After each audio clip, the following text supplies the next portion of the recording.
उसको अपन क्या करेंगे, डिस्कस करेंगे, एनालिसिस करेंगे कि भाई क्या हमें रिजल्ट मिले और उस रिजल्ट का क्या क्या फ़ायदा रहता है, मतलब उसको अपन दैनिक जीवन में कैसे समझ सकते हैं। तो आइए बेटा, हमने गैलीलियन ट्रांसफॉर्मेशन पढ़ा, परिभाषा पता है कि एक निर्देश तंत्र का दूसरे निर्देश तंत्र के सापेक्ष क्या कर लेना, अध्ययन कर लेना, क्या कहलाता है, गैलीलियन ट्रांसफॉर्मेशन कहलाता है। इसके भी हमने दो कंडीशन पढ़ी थी। पहली कंडीशन कौन सी थी, जब दोनों निर्देश तंत्र प्रारंभ में क्या हो बेटा, संपाती हो। दोनों निर्देश तंत्र, आज कुछ लिखना नहीं है, आज बस समझना आपको, प्रारंभ में क्या हो, संपाती, और दूसरा क्या हो, संपाती ना हो, संपाती ना हो।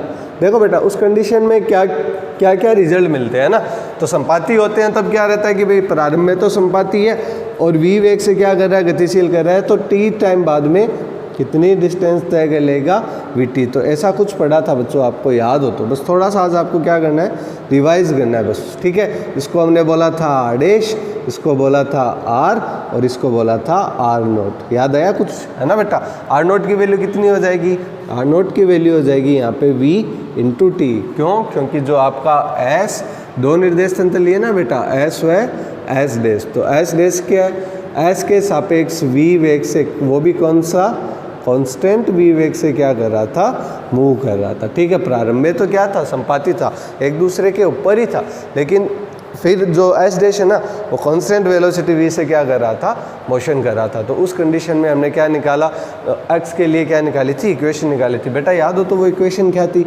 शायद थी x dash equals to x minus V X T. Proof किया था हमने, है ना, y dash is equal to y minus V Y T, और z dash equals to z minus V Z T. ये क्या था, हमारे पास विस्थापन के लिए इक्वेशन आए थे, और इन्हीं इक्वेशन को हमने गैलीलियन क्या बोला था, विस्थापन का समीकरण बोला था। कब, जब दोनों निर्देश तंत्र प्रारंभ में क्या हो, संपाती हो। तो ये आया था हमारे पास रिजल्ट। याद आया कुछ, ठीक है। आज की क्लास में कंप्लीट गैलीलियन पूरा करवा देंगे, ठीक है, मतलब रिवीजन, ताकि आपको कभी भी एक साथ पढ़ना हो तो आप इसका क्या कर सको, रिकैप कर सको, ठीक है बेटा। दूसरी कंडीशन, जब प्रारंभ संपाती ना हो, प्रारंभ संपाती ना हो मतलब पहले से ही क्या हो, कुछ डिस्टेंस पे रखा हो, ये लीजिए, ठीक है बेटा। और फिर ये निर्देश तंत्र हो गया एस डैश, एस हो गया, और ये हो गया एस डैश। अब ये एस डैश वापस क्या करेगा, v वेलोसिटी से क्या करेगा, मोशन करेगा। तो ये तो इनिशियल कंडीशन में क्या आ गया, r आ गया, ठीक है। फिर v वेग से क्या कर रहा था, मोशन कर रहा था, तो मोशन कर रहा था, तो ये जो बनेगा हमारा क्या बन जाएगा, r डैश बोल दीजिए, r नोट डैश बोल दीजिए, ठीक है, जो भी आप बोलना चाहो। और एक कंडीशन ये भी लिए थे कि यहाँ पे क्या रहता है, एक पॉइंट रहता है P, एक पार्टिकल मोशन करता है, मोशन करते हुए P से कहाँ पे आ जाता है, Q में आ जाता है, ठीक है, P से Q में आ जाता है। तो इस कंडीशन को समझना बेटा, हो कैसे रहे। जैसे मान लीजिए एक चेयर, ये चेयर तो आपको दिखाई नहीं देगी, जैसे मान लीजिए दो लड़के हैं ना, एक मेरे सामने खड़ा और एक में, तो प्रारंभ ही वो मेरे से क्या है, ठीक है, r डिस्टेंस पे। अब वो v कांस्टेंट वेलोसिटी से क्या कर रहा है, मोशन कर रहा है। तो दो निर्देश तंत्र हुए बेटा, कौन सा, एक तो s हो गया और दूसरा क्या हो गया, s डैश। s की खास बात क्या है, s स्थिर है, s क्या है, स्थिर है, और जो s डैश है वो कांस्टेंट वेलोसिटी v से क्या कर रहा है, मोशन कर रहा है। s डैश है ना, वो कांस्टेंट वेलोसिटी v से क्या कर रहा है, मोशन कर रहा है। अब मोशन करते हुए वो क्या देख रहे हैं, दोनों एक पार्टिकल को देख रहे हैं जो P से क्या जा रहा है, Q तक जा रहा है बेटा। तो उस कंडीशन के लिए हमने कल क्या किए थे, कुछ केस पढ़े थे। तो ये हो गया R1 बेटा, ये कितना हो जाएगा, R2, ये हो गया R1, ठीक है बेटा, ये हो गया R2, ठीक है। और फिर इस S डैश में बात करें तो ये कितना हो जाएगा बेटा, R1 डैश हो जाएगा और R2 डैश हो जाएगा। यही पढ़ा था ना कल, डेरिवेशन प्रीवियस लेक्चर में एक्सप्लेन किया हुआ है, ठीक है बेटा। अब हमने क्या निकाला था लास्ट में, जो विस्थापन के लिए जो रिजल्ट निकाला था, ठीक है, विस्थापन के लिए। बेटा एक बार इसका लेना चाहो तो आप स्क्रीनशॉट ले लो, बहुत काम आएगा, श्योर है एग्जाम में बहुत काम आएगी ये चीज़ें, ठीक है। अब अपन चलते हैं आगे। अब अपन देखो इनकी तीन कंडीशन डिस्कस करेंगे, किसकी, गैलीलियन ट्रांसफॉर्मेशन के लिए, जब दोनों निर्देश तंत्र प्रारंभ में क्या ना हो बेटा, संपाती ना हो, ठीक है। तो पहले अपन विस्थापन के लिए कल निकाला था, है ना। तो विस्थापन हुआ कितना था बेटा, विस्थापन हुआ था P से Q, ये तो विस्थापन है ना। तो विस्थापन PQ कौन से फ्रेम ऑफ रेफरेंस में, फ्रेम ऑफ रेफरेंस में S में, कितना होगा बेटा, उसके S में, तो उसको मान लेते हैं अपन D मान लेते हैं, ठीक है, डिस्प्लेसमेंट, ठीक है, कौन से निर्देश तंत्र में, PQ में। तो D डैश, D क्या आएगा, डिस्प्लेसमेंट, जो आपका frame of frame of reference है वो कौन सा है, एस में, अर्थात एस पे बैठ जाओ, फिर पी और क्यू को देखो तो जितना डिस्प्लेसमेंट दिखाई दिया उसको आप क्या बोल लीजिए, डी बोल लीजिए। फिर एस डैश में मतलब यहाँ पे बैठ कर देखो बेटा, और पी और क्यू का जितना भी डिस्प्लेसमेंट होगा उसको आप बोल दीजिए डी डैश, पी क्यू का डिस्प्लेसमेंट कौन से frame of frame of reference में बेटा, एस डैश में। तो और हमने प्रूफ भी किया था कल, क्या किया था, हमने प्रूफ किया था D equals to D dash. क्या प्रूफ किया था बेटा, D equals to D dash. इसका मतलब गैलीलियन ट्रांसफॉर्मेशन में जब दोनों निर्देश अंतर प्रारंभ में क्या ना हो बेटा, संपाती ना हो, उस कंडीशन के लिए बेटा जो विस्थापन आएगा वो दोनों के लिए क्या आएगा, सेम आएगा। इसका मतलब मेरे को भी वो उतना ही विस्थापित हुआ दिखाई देगा जितना कि मेरे से आगे वाले बंदे को दिखाई दे रहा है। इसको एक नियम कहते हैं बेटा, पूछ सकता है 1.5 नंबर में, गैलीलियन ट्रांसफॉर्मेशन के लिए विस्थापन की निश्चरता,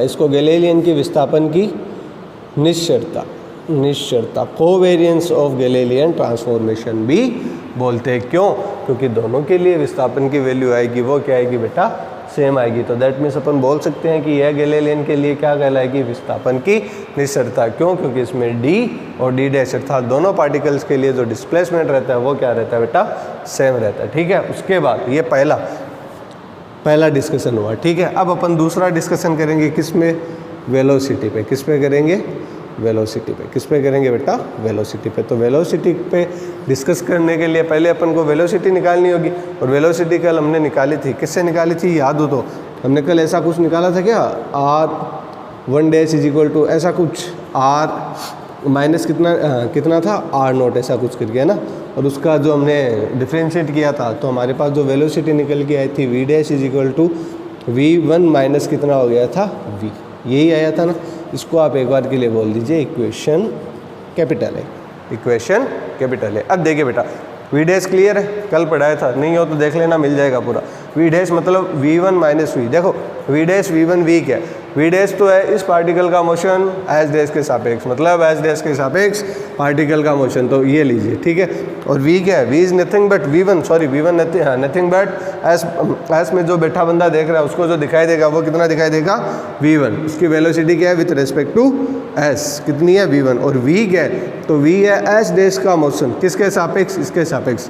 इस मतलब एस के सापेक्ष जो मोशन कर रहा है वो कौन सी वेलोसिटी से कर रहा है, v से कर रहा है, किससे, v से। ठीक है बेटा, अपन को क्या निकालना है, वेलोसिटी के बारे में। तो वेलोसिटी अपन कह सकते हैं कि रेस्पेक्टिवली क्या होगी, थोड़ी बहुत चेंज होगी, थोड़ी बहुत क्या होगी, कम दिखाई देगी। ठीक है, तो ये कौन सा था, वेलोसिटी का ट्रांसफॉर्मेशन, कौन सा, गैलीलियन। वेलोसिटी के बाद अब अपन जो पढ़ेंगे वो इंपॉर्टेंट ट्रांसफॉर्मेशन रहेगा, कौन सा, ट्रांसफॉर्मेशन ऑफ एक्सीलरेशन, अर्थात त्वरण का रूपांतरण या त्वरण के बारे में जानकारी। कैसे निकाले बेटा, सीधा क्या कर दो, उसको डिफ्रेंशिएट कर दो। इतना तो क्लियर है ना, डी वी डैश अपॉन कितना, डी टी, कितना हो जाएगा बेटा, डी वी 1 अपॉन कितना, डी टी, साथ साथ में बोलते रहो मन में, आपका ही फायदा है। ठीक है बेटा, और डी वी बाई कितना हो गया, डी टी।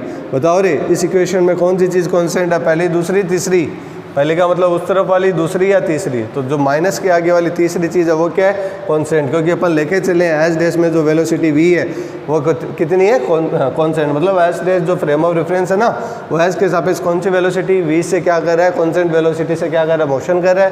दैट मीन्स यहाँ पे क्या हो जाएगा, इस टर्म की वैल्यू 0, तो ये इस टर्म की वैल्यू 0 हो जाएगी। तो यहाँ पे देखो बेटा, ये जो बना इसको बोल दीजिए ए डैश इक्वल टू ए, तो इसको बोलते हैं गैलीलियन रूपांतरण के लिए त्वरण की निश्चरता। एक बढ़िया चीज़ वो निकल के आएगी यहाँ पे, देखना कैसे, ये क्या होगी, त्वरण की निश्चरता, अर्थात दोनों जो फ्रेम ऑफ रेफरेंस रहेगा उसमें जो आपको एक्सीलरेशन दिखाई देगा वो क्या दिखाई देगा, बराबर दिखाई देगा। देखो बेटा, एक खास बात भी निकल के आती है यहाँ पे, ये क्या है, रेस्ट में, और जो एस डैश क्या है, वी वेग से वेलोसिटी से क्या कर रहा है, मोशन कर रहा है। इसका मतलब ये एस डैश 0 पे है तो ये जड़त्वीय निर्देश यंत्र हो गया। अब ये भी नियत वेग v से गतिशील है, और ख़ास बात क्या, इस पार्टिकल पे कोई बाह्य बल नहीं लग रहा, तो भी हम जो मोशन है वो कौन सा, त्वरण रहित दिखाई दे रहा है। इसका मतलब यदि एस में एसोलेशन जीरो होगा ना, समझना बेटा, यदि एस में एसोलेशन जीरो होगा ना तो एस डैश में भी एसोलेशन क्या दिखाई देगा, जीरो ही दिखाई देगा, इफ एसोलेशन क्या हो, जीरो। इसका मतलब यदि एक जड़त्वीय निर्देश तंत्र है और उसके सापेक्ष यदि कोई दूसरा v वेग से गतिशील कर रहा है ना, बहुत इंपॉर्टेंट बात है, समझ लेना बेटा, दूसरा यदि v डेट से गतिशील है ना तो वो भी जो निर्देश तंत्र होगा वो कौन सा होगा, जड़त्वीय निर्देश तंत्र होगा बेटा, बहुत इंपॉर्टेंट चीज़ है। एक निर्देश तंत्र जड़त्वीय तो दूसरा ही जड़त्वीय होगा, कब, जब वो कांस्टेंट वेलोसिटी v से क्या कर रहा हो, मोशन कर रहा हो। इसको लिख लेना, काम आएगा। त्वरण की निश्चितता इंपॉर्टेंट है, पूछा जाता है कि प्रूव करो गैलीलियन रूपांतरण से कि एक यदि निर्देश तंत्र हमारा जड़त्वीय है और दूसरा v वेग से क्या है, गतिशील है, तो वो दूसरा वाला निर्देश तंत्र भी क्या होगा, जड़त्वीय निर्देश तंत्र होगा। ठीक है बेटा, इसको त्वरण की निश्चितता का नियम भी कहते हैं, इसको त्वरण की निश्चितता का नियम भी कहते हैं। आज कुछ नया नहीं पढ़ रहे, जो पढ़ा हुआ है उस गैलीलियन ट्रांसफॉर्मेशन को कंप्लीटली क्या करें अपन, एक्सप्लेन करें। ठीक है, उसके बाद बात कर ले अपन किस पे, फोर्स पे बात कर सकते हैं। लेकिन बेटा इसको यदि लिखना हो, ये पूछा जाता है बेटा, और आगे जो इंपॉर्टेंट एग्जाम होते हैं ना जेएम वगैरह, उनमें से भी इसी कॉन्सेप्ट से क्या होते हैं, कई बार क्वेश्चन पूछे जाते हैं। ये कॉन्सेप्ट दिखने में सिंपल है पर एप्लीकेबल काफ़ी जगह पे इसका क्या रहता है, एप्लीकेशन रहता है। ठीक है बेटा, अब देखो त्वरण की निश्चितता पे हमने क्या सीखा, हमने ये सीखा कि यदि कोई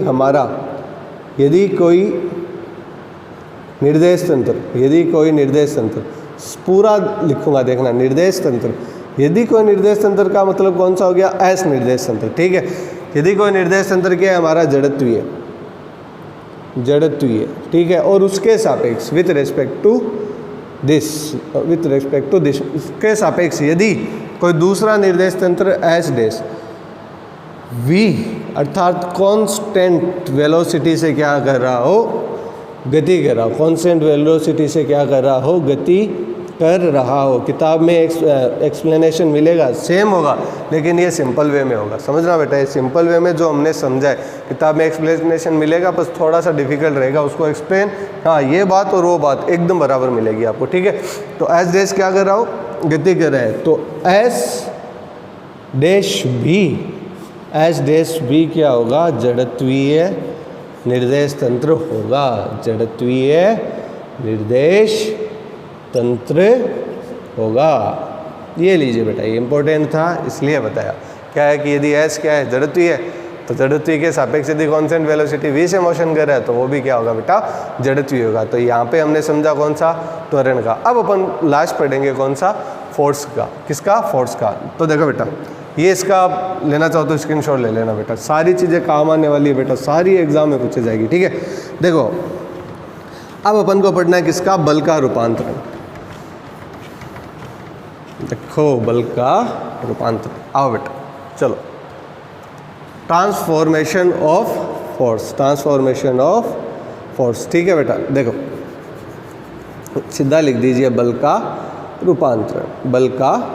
देखो बेटा, बल का रूपांतरण करने के लिए अपन ने अभी लास्ट जो टर्म पढ़ी थी उसमें क्या था, त्वरण का रूपांतरण था, ए डैश इज इक्वल टू क्या था, ए था। ठीक है, तो अब यदि मैं मल्टीप्लाई कर दूं एम से, तो एम ए डैश बराबर कितना हो जाएगा, एम ए हो जाएगा। इसका मतलब एम ए डैश का मतलब एस डैश निर्देश तंत्र में बल, और एम ए का मतलब एस निर्देश तंत्र में बल, अर्थात दोनों निर्देश तंत्रों में जो पार्टिकल को जो फोर्स रियलाइज होगा वो क्या होगा, सेम होगा। इसका मतलब यदि कण पे बल लग रहा है तो दोनों में बराबर दिखाई देगा। इसका मतलब वापस बोल सकते हैं कि एक यदि जड़त्वीय निर्देश तंत्र है तो दूसरा भी क्या होगा, जड़त्वीय निर्देश तंत्र होगा। तो ये कौन सा रूपांतरण था बेटा, बल का रूपांतरण था। किसके लिए, गैलीलियन ट्रांसफॉर्मेशन के लिए। तो आज आपका कंप्लीट होता है क्या, गैलीलियन ट्रांसफॉर्मेशन।